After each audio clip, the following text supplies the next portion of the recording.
Hello दोस्तों, मेरा नाम है साजिद अली और मैं स्वागत करता हूं आप सभी के अपने YouTube channel white page exam पर। दोस्तों, आई होप कि आप सभी अच्छे होंगे और स्वस्थ होंगे। तो दोस्तों, आज फिर मैं हाजिर हूं आपके सामने एक और नई वीडियो के साथ। दोस्तों, तो आज की हमारी वीडियो होने वाली है कि IAS कैसे बने। दोस्तों, आज हम IAS के ऊपर विस्तार से चर्चा करेंगे। तो दोस्तों, वीडियो शुरू करने से पहले जिस दोस्त ने मेरे भाई ने चैनल को सब्सक्राइब नहीं करा, चैनल को सब्सक्राइब कर दे, बेल आइकन को दबा दे और वीडियो को ज़्यादा से ज़्यादा शेयर कर दे। तो दोस्तों, मैं सबसे पहले आपके कुछ जो सवाल हैं मैं उन्हें सवालों को आपको बता दूं कि आज हम इस वीडियो में किस किस टॉपिक पर बात करेंगे, यानी किस किस IAS को लेकर जोन से आपके टॉपिक हैं उन्हें कौन कौन से वे हैं। सबसे पहले है कि IAS क्या होता है। दोस्तों, सबसे पहला जो आपका सवाल है कि IAS क्या होता है। फिर आपका सवाल नंबर 2 है कि जो IAS बनने के लिए क्या आयु होती है। जो आपका सवाल नंबर 3 है वो है कि IAS के लिए क्या योग्यताएं रखी गई हैं। और जो आपका सवाल नंबर 4 है वो है, सवाल नंबर 4 कौन सा है आपका, वो है कि IAS बनने के लिए कौन सी परीक्षा देनी पड़ती है, यानी IAS बनने के लिए कौन सी परीक्षा देनी पड़ती है। आपका जो 5वां सवाल है वो है कि IAS बनने के लिए IAS बनने के लिए कितने चरण होते हैं। आपका उससे अगला सवाल है कि IAS बनने के लिए शारीरिक क्षमता की आवश्यकता है। आपका अगला सवाल है कि IAS की तैयारी कैसे करें। और जो सबसे अंत में है आपका सवाल है कि IAS के जो 3 चरण होते हैं, प्री, मेन और इंटरव्यू, तो उसका क्या प्रोसेस होता है, उसमें कितने पेपर होते हैं, कितने नंबर लाने अनिवार्य हैं, ये सब है। तो दोस्तों, आज हम इस वीडियो पर इन टॉपिक पर बात करेंगे इस वीडियो के अंदर। तो दोस्तों, शुरू करते हैं। जो आज का सबसे पहला हमारा क्वेश्चन था वो है कि IAS क्या होता है। दोस्तों, सबसे पहले बात करते हैं कि IAS क्या होता है। तो मैं आपको बता दूं कि जो IAS होता है वो एक ज़िले का सबसे बड़ा अधिकारी होता है, यानी ज़िले में जो सबसे पावरफुल अधिकारी IAS ही होता है। जो IAS की फुल फॉर्म होती है दोस्तों वो होती है कि इंडियन एडमिनिस्ट्रेटिव सर्विस, यानी भारतीय प्रशासनिक सेवा। भारतीय प्रशासनिक सेवा IAS की फुल फॉर्म होती है। अब मैं बात करूँ कि अगर कुछ लोगों को ऐसा लगता है कि IAS का पद जो है DM सबसे बड़ा होता है, या केवल जो IAS में जो पद होगा केवल DM ही होता है। दोस्तों, ऐसा नहीं है कि IAS में केवल DM का ही पद होता है। IAS में बहुत सारे पद होते हैं, जिसमें बात करें सबसे पहला है कि उप सचिव है। फिर उसके बाद में हमारे जो आप जानते हैं कि DM ही है। DM के बाद में है, DM को डिस्ट्रिक्ट मजिस्ट्रेट भी कहते हैं। और फिर निर्देशक है। फिर निर्देशक के बाद में मुख्य सचिव है। जैसे अलग अलग पद हैं जो IAS कैटेगरी के अंदर आते हैं। अब मैं बात करूं कि जो IAS अधिकारी होता है वो राजस्व विभाग का सबसे बड़े अधिकारी होता है। अब वो अधिकारी कैसे है, आपको हमारे ग्रीन स्क्रीन बोर्ड पर दिख रहा होगा कि सबसे पहले जिला मजिस्ट्रेट का मतलब DM से नीचे फिर आएगा उप विभागीय अधिकारी। उप विभागीय अधिकारी का मतलब है कि SDM। उप विभागीय अधिकारी मतलब है SDM। फिर अगला है कि तहसीलदार से फिर उससे नीचे आएंगे नायब तहसीलदार, और नायब तहसीलदार से नीचे आएंगे कानूनगो, और कानूनगो से सबसे अंत में आएंगे पटवारी, जिसे आप आम भाषा में लेखपाल कहते हैं।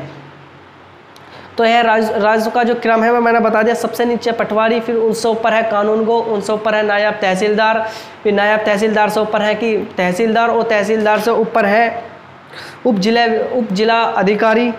विभागीय अधिकारी, जिसे आम भाषा में SDM कहते हैं। और फिर उससे ऊपर है जिला मजिस्ट्रेट, जिसे आम भाषा में DM कहते हैं। अब दोस्तों, आपका सवाल नंबर 2 है कि IAS के लिए कितनी आयु रखी गई है, क्योंकि आयु का जो क्राइटेरिया होता है वो अलग अलग कास्ट के लिए अलग अलग होता है। तो हम इस चीज़ पर बात करते हैं कि IAS के लिए क्या क्या आयु रखी गई है। तो दोस्तों, सबसे पहले हम बात करते हैं जनरल कैटेगरी के लिए। तो दोस्तों, जो जनरल कैटेगरी की आयु रखी गई है वो 21 से 32 साल रखी गई है। यानी जब आप 21 साल के हो जाओगे और 32 साल तक के बीच में आप IAS की परीक्षा यानी दे सकते हो। 21 से 32 साल IAS की परीक्षा रखी गई है। और मैं बात करूं कि जो OBC है, OBC में रखी गई है 21 से 35 साल, यानी OBC के लिए रखी गई है 21 से 35 साल। 21 से 35 साल OBC के लिए रखी गई है आयु। अब मैं बात करूं कि SC और ST के लिए क्या कर रखी गई है। दोस्तों, SC और ST के लिए रखी गई है 21 से 37 साल। SC और ST के लिए 21 से 37 साल। अब मैं बात करूं कि विकलांग कोटा, एक विकलांग होते हैं उनके लिए क्या कर रखी गई है दोस्तों, उन्हें और एक्स्ट्रा 5 वर्ष की छूट दी गई है, और जो उनकी आयु रखी गई है वो रखी गई 21 से 42 वर्ष। कब? 21 से 42 साल उनकी आयु रखी गई है। तो दोस्तों ये यूपीएससी, ये आईएएस का जो यूपीएससी की जो परीक्षा होती है, जो आईएएस बनते हैं, उसका क्राइटेरिया था आयु का। जो जनरल की है, ध्यान रखना, जनरल की 21 से 32 साल, ओबीसी की 21 से 35 साल, एससी और एसटी की 21 से 37 साल, और एसटी विकलांग कोटे के लिए 21 से 42 साल एसटी उसके विकलांग के लिए आयु रखी गई है। अब मैं बात करूं कि आईएएस के लिए क्या योग्यताएं हैं। दोस्तों आईएएस बनने के लिए आपकी योग्यताएं होनी चाहिए कि आपको यानी पहले 10th होनी चाहिए, 12th होनी चाहिए, और 10th और 12th के बाद में किसी भी मान्यता प्राप्त संस्थान से, यानी कोई भी संस्थान हो, ऐसा नहीं है कि कोई से भी संस्थान से नहीं, जो भी भारत सरकार से मान्यता प्राप्त संस्थान हो उससे स्नातक को जो हिंदी में बोलते हैं वो है, इंग्लिश में बोलते हैं वो है ग्रेजुएशन। हिंदी में स्नातक और अंग्रेजी में ग्रेजुएशन पास होना चाहिए। अब ग्रेजुएशन में जैसे बीए हो, बीकॉम हो, बीएससी हो, बीएससी हो, बीसीए हो, इनकी डिग्री आपके पास होनी चाहिए, तो आप इसकी योग्यताएं पूरी कर लेते हैं। अब मैं बात करता हूँ योग्यताओं में एक चीज़ और रखी गई है कि योग्यताएं में आयु और है वो भी 21 से, यानी मैंने अभी आयु ऊपर बता दी कि आयु कितनी है। जो आपका अगला सवाल है वो है कि आईएएस के लिए कौन सी परीक्षा देनी पड़ती है। दोस्तों आईएएस बनने के लिए आपको कौन सी परीक्षा देनी पड़ेगी, तो आईएएस बनने के लिए दोस्तों आपको यूपीएससी का मतलब यूनियन पब्लिक सर्विस कमीशन की परीक्षा पास करनी पड़ेगी। मैंने यूपीएससी की वीडियो, इससे पहले वीडियो यूपीएससी की बना रखी है, मैं उसका लिंक डिस्क्रिप्शन में दे दूंगा। अगर आपको यूपीएससी के बारे में जानना है तो आप उसके बारे में विस्तार से जान सकते हो, उसके बारे में विस्तार से जानकारी दी गई है। आपका अगला सवाल है कि आईएएस बनने के लिए यानी कितने चरण होते हैं। अगर आपको एक आईएएस बनना है तो आपको कौन कौन से चरणों से होकर गुजरना पड़ेगा, हम उन चरणों की बात करते हैं। तो दोस्तों आईएएस बनने के लिए आपको 4 चरणों से होकर गुजरना पड़ता है। 4 चरण कौन कौन से, यानी सबसे पहला में होगा जो प्रीलिमिनरी एग्ज़ाम होगा, जिसे प्राइमरी परीक्षा कहते हैं। फिर दूसरे नंबर पर होगी आपकी मुख्य परीक्षा, और तीसरे नंबर पर होगा आपका इंटरव्यू, जिसे साक्षात्कार कहते हैं। और सबसे अंतिम में होगा जो आपकी ट्रेनिंग होगी आईएएस की ट्रेनिंग लवासना के अंदर। तो आपके 4 चरण हैं आईएएस बनने के लिए। सबसे पहले प्री एग्ज़ाम, फिर मेन एग्ज़ाम, फिर इंटरव्यू, और इंटरव्यू के बाद में आईएएस की ट्रेनिंग लवासना के अंदर। ये 4 चरण होते हैं। अगर आप इन चारों क्राइटेरिया को पूरे कर जाते हो तो आप एक आईएएस अधिकारी बन जाते हैं। अब मैं बात करूं कि आईएएस बनने के लिए क्या साक्षरता यानी शारीरिक क्षमता रखी गई है। यानी अगर आपको आईएएस बनना है तो आईएएस बनने के लिए आपको हाइट की ज़रूरत पड़ेगी, या आपको हाइट की ज़रूरत नहीं, दौड़ की ज़रूरत पड़ेगी। तो मैं बता दूं कि अगर आप एक यूपीएससी की परीक्षा देते हो तो एक आईएएस अधिकारी बनने के लिए आपको किसी भी प्रकार की शारीरिक दक्षता की आवश्यकता नहीं है एक आईएएस अधिकारी बनने के लिए। अगर आपकी हाइट नहीं है, अगर आप हाइट में थोड़े कम हो तो कोई भी दिक्कत नहीं, अगर आप विकलांग हो तो कोई भी दिक्कत नहीं, यानी आप जैसे भी हो आपका चल जाएगा। बस आपको यूपीएससी की परीक्षा पास करनी पड़ेगी, जो उसके 4 चरण है उससे गुजरना पड़ेगा, तो आप आईएएस बन जाएंगे। यानी आईएएस के लिए कोई भी क्राइटेरिया है, उसके लिए किसी भी प्रकार की यानी शारीरिक दक्षता नहीं रखी गई है। अब मैं बात करूं कि आईएएस की तैयारी कैसे करें। दोस्तों ये सबसे महत्वपूर्ण सवाल है कि आईएएस की तैयारी कैसे करें। तो मैं सबसे पहले आपको बता दूं कि आईएएस की तैयारी करने के लिए जो इसके कुछ 5-6 पॉइंट है वो आप चाहे नोट कर लीजिए अपनी कापी में। तो सबसे पहला पॉइंट है कि सबसे पहले एग्ज़ाम व सिलेबस की पूरी जानकारी हासिल कर ले। तो दोस्तों अगर आपको आईएएस आपने ठान ही लिया है कि मुझे आईएएस अधिकारी बनना है, तो आपका सबसे पहला जो है नंबर 1 पॉइंट है कि सबसे पहले एग्ज़ाम व सिलेबस की जानकारी लीजिए। यानी यूपीएससी का क्या सिलेबस है इसकी जानकारी लीजिए, यूपीएससी का एग्ज़ाम कैसे होता है उसके बारे में जानकारी लीजिए। इसका सारा सिलेबस के आपके पास बुक होनी चाहिए। इसकी एक बुक आती है इतनी मोटी का, तो आपके पास बुक होनी चाहिए, या आप किसी भी एक रजिस्टर में इसका सिलेबस नोट कर सकते हैं। और उस सिलेबस को भी आपको रिवाइज करना है कि जिससे आप रोजाना से पढ़ेंगे तो आपको पता चल जाएगा कि हमें क्या पढ़ना है और क्या नहीं पढ़ना। तो क्या है, सबसे पहले एग्ज़ाम में सिलेबस की पूरी जानकारी हासिल कर ले। जो दूसरा है वो है कि पिछले वर्ष के क्वेश्चन पेपर को रोजाना सोल्व करें। यानी जो पिछले वर्ष के क्वेश्चन पेपर हैं, यानी जैसे अब 2022 चल रहा है, जो 2021 में यूपीएससी की परीक्षा हुई थी उसके जो क्वेश्चन पेपर है यानी फिर 2020 की 2019 की लगातार 4-5 ईयर्स के आप क्वेश्चन पेपर लीजिए, उन्हें सोल्व करिए। तो दोस्तों उससे क्या पता चलेगा दोस्तों, उससे हमें इस चीज़ में हेल्प मिलेगी कि यूपीएससी किस टाइप से क्वेश्चन पूछता है और हमें अपने क्वेश्चन का लेवल कैसा रखना है, हमें बहुत सारी जानकारी प्रीवियस क्वेश्चन पेपर से मिल जाती है। अगला है कि रोजाना मॉक टेस्ट डे। दोस्तों रोजाना मॉक टेस्ट देने का अर्थ कैसे कि आप रोजाना मॉक टेस्ट दीजिए, इससे आपको कई फ़ायदे हैं। एक तो आपकी जो स्पीड है, यानी जो अगर आप मेन का एग्ज़ाम मेन का टेस्ट दे रहे हैं तो आपकी मेन की स्पीड बढ़ जाएगी, अगर प्री का दे रहे हैं तो प्री की स्पीड बढ़ जाएगी, आपका टाइम हो जाएगा सेट और आपको पता भी चल जाएगा कि किस टाइप से क्वेश्चन पूछ रहे हैं और कैसे कैसे क्वेश्चन आते हैं। तो आप रोजाना मॉक टेस्ट अवश्य दें, किसी भी ऑनलाइन प्लेटफॉर्म पर या किसी भी वेबसाइट पर यूपीएससी का ऑनलाइन टेस्ट आपको मिल जाएगा, आप वहाँ से जाकर दे सकते हैं। अब मैं बात करूँ कि अलग अलग विषयों के कॉन्सेप्ट बनाकर समझने की कोशिश करें। दोस्तों यूपीएससी जो होता है उसके लिए आपको अलग अलग विषयों का कॉन्सेप्ट बनाकर समझने की कोशिश करनी पड़ेगी, क्योंकि जो प्री एग्ज़ाम होता है तो प्री एग्ज़ाम में तो बहुविकल्पी प्रश्न आते हैं, यानी एमसीक्यू टाइप क्वेश्चन आते हैं। लेकिन अगर मैं बात करूँ मेन एग्ज़ाम की, तो दोस्तों मेन एग्ज़ाम में यूपीएससी जो क्वेश्चन पूछता है वो पूछता है कि कॉन्सेप्ट से रिलेटेड क्वेश्चन पूछता है। तो आपको अलग अलग विषयों का कॉन्सेप्ट बनाकर यानी क्वेश्चन को समझना होगा, कैसे कि आपको हिस्ट्री के और ज्योग्राफी का कॉन्सेप्ट मिलाना होगा, उसमें समझना होगा कि इससे इसका कैसे संबंध है। अगर मैं बात करूं कि रोजाना आपको न्यूज़पेपर पढ़ना है, दोस्तों एक आईएएस अधिकारी बनने के लिए आपको न्यूज़पेपर भी अवश्य पढ़ना होगा। यानी न्यूज़पेपर कैसे है, न्यूज़पेपर में जो महत्वपूर्ण आता है, एक आता है दोस्तों न्यूज़पेपर के अंदर संपादकीय पेज। दोस्तों अगर आप अभी ग्रेजुएशन वगैरह में हैं तो आप उसे ज़रूर पढ़िए, क्योंकि उसमें जो लेख आता है वो लेख हमारे जो दिमाग की क्षमता बढ़ाता है, हमारी सोचने और समझने की क्षमता बढ़ाता है, हमारी निर्णय लेने की क्षमता बढ़ाता है। तो आप जो न्यूज़पेपर आता है, अगर आप मैं बात करूँ दैनिक जागरण, अमर उजाला, सब में संपादकीय पेज के नाम से पेज आता है, उसे पढ़िए। क्योंकि वो पेज ऐसा है कि उसे पेज को कोई नहीं पढ़ता, सिर्फ उसे पेज को ऐसे ही स्टूडेंट पढ़ते हैं जिन्हें यूपीएससी वगैरह की परीक्षा देनी हो। अब मैं बात करूं कि आईएएस का जो अगला क्वेश्चन है कि आईएएस का प्री एग्ज़ाम क्या है।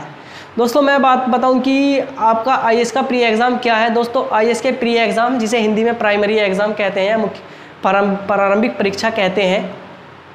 दोस्तों इसमें 2 पेपर होंगे। पेपर 1 जनरल स्टडीज, जिसे आम भाषा में जीएस कहते हैं, और दूसरा पेपर होगा सीसेट।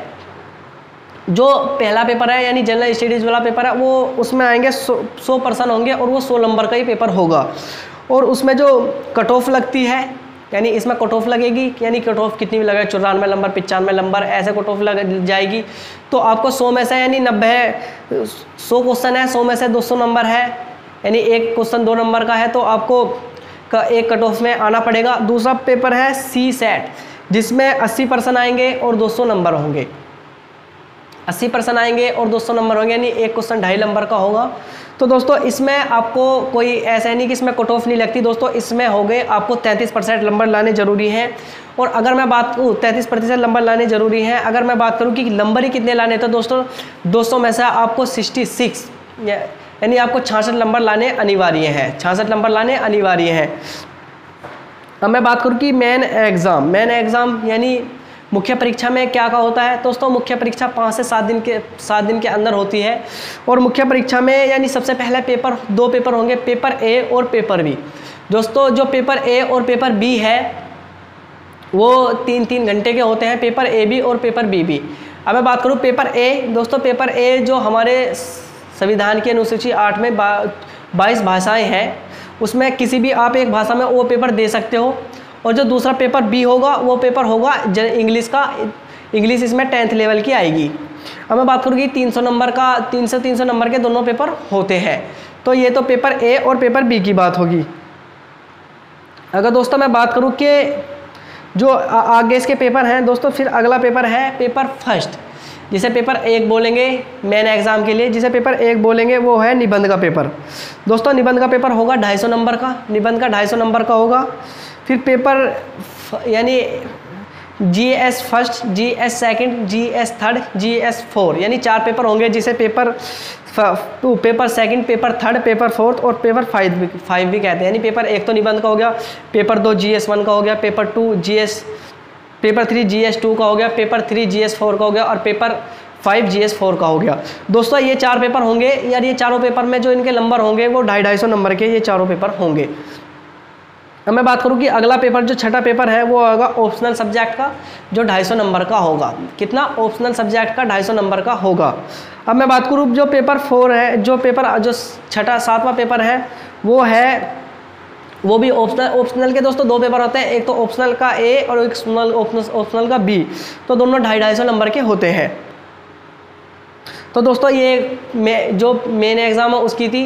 मैं बात बता दूं, जो पेपर ए और पेपर बी यानी हिंदी का और जो इंग्लिश का पेपर है दोस्तों, वे क्वालिफाइंग पेपर होते हैं, उसमें आपको ज़्यादा नंबर की जरूरत नहीं, एक तरह से वो क्वालिफाइंग नेचर के पेपर होते हैं। अब सबसे अंत में आता है साक्षात्कार। साक्षात्कार का मतलब इंटरव्यू। दोस्तों इंटरव्यू में आपको यह इंटरव्यू अंतिम चरण होता है परीक्षा का, और यदि आपको इंटरव्यू में पास हो जाते हैं तो आप IAS बन जाएंगे। दोस्तों IAS तभी बनेंगे जब आपकी रैंक अच्छी होगी, क्योंकि अगर आपकी रैंक अच्छी नहीं है तो आप IAS नहीं बन सकते। आप IAS ना बने, IPS बन जाए, IFS बन जाए, IRS बन जाए, या आपको और कोई भी सभी पद मिल सकता है। तो दोस्तों आपको रैंक अच्छी लानी पड़ेगी। तो सबसे अंत में साक्षात्कार होता है जिसे इंटरव्यू बोलते हैं, ये होता है 275 नंबर का। कितना? 275 नंबर का। तो दोस्तों जो टोटल नंबर हो जाते हैं इसमें टोटल हो जाते हैं 2075 नंबर हो जाते हैं। और हर बार की बात है, तो अगर कोई टॉपर होता है तो वो 1050, 1055, 1075, 1060 इन नंबर पर टॉपर बन जाता है। दोस्तों आपका ये सवाल और है कि अगर आपको IAS बनना है तो आपको कितनी रैंक लानी ज़रूरी है। दोस्तों जो IAS बनने के लिए जो कैटेगरी वाइज रैंक आती है, तो मैं सबसे पहले बात करूं कि जो जनरल की जो लगती है, दोस्तों जनरल में है, अगर आप जनरल कैटेगरी से हैं तो दोस्तों आपको IAS बनने के लिए यानी 1 से लेकर 90 के बीच में आना पड़ेगा। यानी रैंक 1 से लेकर 90 के बीच में आपको अगर जनरल कैटेगरी से तो 1 से लेकर 90 के बीच में आप आता है तो आप IAS बन जाएंगे। वो भी पक्का नहीं है कि बन ही जाएंगे, अगर आप 1 से लेकर 90 के बीच में आते हैं तो आपके IAS बन सकते हैं जब जनरल में हो। मैं बात करूँ EWS का और OBC का। दोस्तों EWS की और OBC की बात करें तो EWS और OBC जो कैंडिडेट होते हैं उन्हें रैंक 1 से लेकर 300 के बीच में आना पड़ता है। एक रैंक से लेकर 300 के बीच में आना पड़ता है। तो वे अगर OBC और EWS कैटेगरी से हैं तो वो भी IAS बन सकते हैं।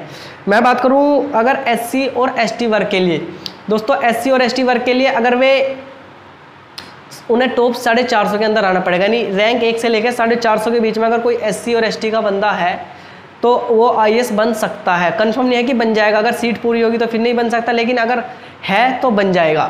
तो दोस्तों ये थी IAS की जो रैंक कैटेगरी वाइज रैंक थी। मैं एक बार और बता दूं कि जनरल की जो होगी, जनरल में है तो आप 90 तक आपको आना पड़ेगा। अगर आप EWS या OBC हैं से तो आपको 300 तक आना पड़ेगा। और जो SC और ST की बात करें तो SC और ST के हैं तो आपको 450 के रैंक के बीच में आना पड़ेगा। दोस्तों आपका अंतिम और सवाल, ये सवाल अंतिम है कि IAS बनने के लिए हमारी तनख्वाह कितनी होगी। यानी अगर मान लीजिए कि आप एक IAS अधिकारी बन गए तो आपकी तनख्वाह कितनी होगी। तो दोस्तों अगर जब IAS बनते हैं तो उसकी स्टार्टिंग की तनख्वाह बताता हूँ कि उसकी जो प्रारंभ की तनख्वाह होती है वो होती है 56,000 प्रति माह। यानी एक महीने के 56,000 रुपये IAS के जो शुरुआती दौर के होते हैं, एक महीने के 56,000 रुपये। लेकिन जैसे जैसे वो अपनी ड्यूटी पे जाते हैं यानी अपना कार्य करते हैं तो कुछ बढ़कर कुछ ही माह पर यानी कुछ ही सालों में तनख्वाह 1 लाख से ऊपर हो जाती है। यानी स्टार्टिंग में 56,000 रुपये और जो अंतिम में यानी उससे जो बढ़ेगी तो 1 लाख से ज़्यादा तनख्वाह हो जाती है। तो दोस्तों ये थी हमारी IAS को लेकर एक छोटी सी और वीडियो। तो दोस्तों अगर आपको वीडियो अच्छी लगी हो तो चैनल को सब्सक्राइब जरूर कर दें और वीडियो को लाइक और शेयर कर दें। दोस्तों अगर आप कमेंट करके बताएं, अगर आपको UPSC का सिलेबस से रिलेटेड हिंदी में जानकारी चाहिए तो आप मुझे कमेंट करके बता दीजिए। मैं UPSC से रिलेटेड जो हिंदी का जो सिलेबस होता है मैं आपको वो भी प्रोवाइड करा दूँगा। और इन सब के लिए आपको चैनल को सब्सक्राइब जरूर कर दें। अगर आपको चैनल को सब्सक्राइब कर दे, बेल आइकन को दबा दे और दोस्तों ये मेरी वीडियो को ज़्यादा से ज़्यादा शेयर कर दें। दोस्तों थैंक्स फॉर वॉचिंग।